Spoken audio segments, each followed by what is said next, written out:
Good morning, Flagler County. I'm Rich Carroll. You're listening to Flagler's Morning News on Thursday, November 9th. Changing it to a multifamily is going to change it from Seminole Woods to Seminole Hood. We don't want that. The Palm Coast City Council aligns with concerned residents by voting against a rezoning application that sought to permit the construction of an apartment complex near the southern end of Seminole Woods Boulevard. They also turned down a proposed land use change that aimed to increase the total number of units from 416 to 850 in the Cascades development. Seminole Woods residents passionately opposed the proposals. The only people who seem to be in favor of this are the members of the developers, the lawyers, and some of the members of our council here. It is common sense that a multifamily home is going to have multiple families, aka more children, more vehicles. All I ask is that we use common sense. I urge the council to reject this proposal until a thorough analysis can confirm that sufficient infrastructure will exist that will not compromise our emergency response times in the Seminole Woods neighborhood. The city council are the guardians of our community safety. I'm going to ask a question that you may deem inappropriate, but would any of you want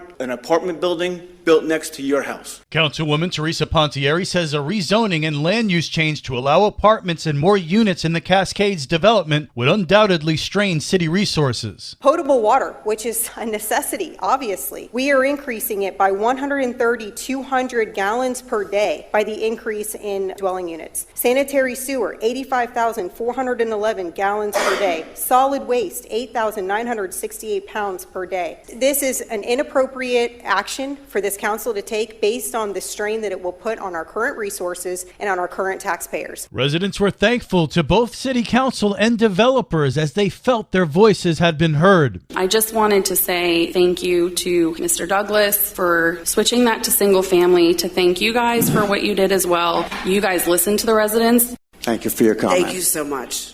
I mean, we don't want to be mulberry, but we need to grow and grow the right way. Thank you very much, and God bless you. Thank you for your comment. Thank you, Mr. Trementi, and I'd like to thank Mr. Douglas as well.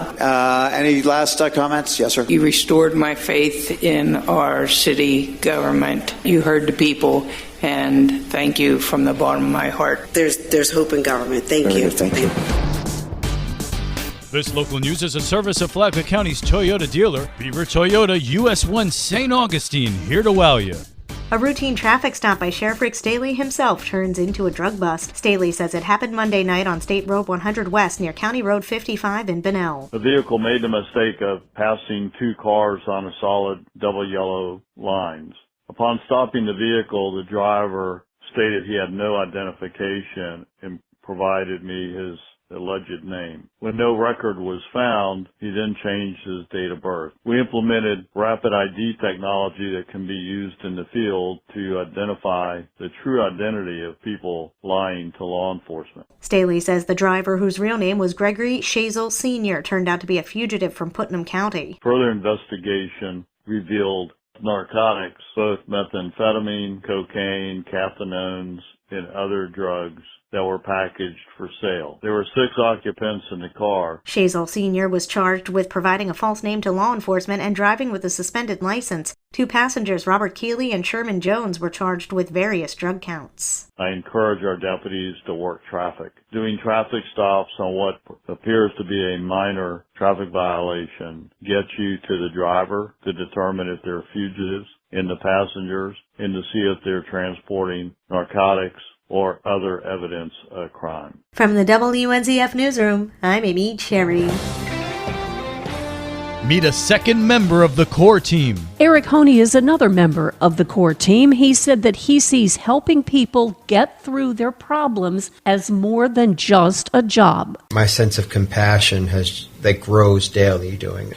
Because you just see so much, and there's things that I've never even thought of that I'm seeing now. And just being able to share in other people's trials and help them through them really just helps me. Honey said that while others go to work at a regular job, he gets to work in a place of help and hope for others. You can listen to Flagler Health Matters on WNZF Saturday mornings at 11:30 or anytime on the Flagler radio app. Tomorrow, Jeanette Simmons talks about the hopeful future. From the WNZF Newsroom, I'm Deb Albertson.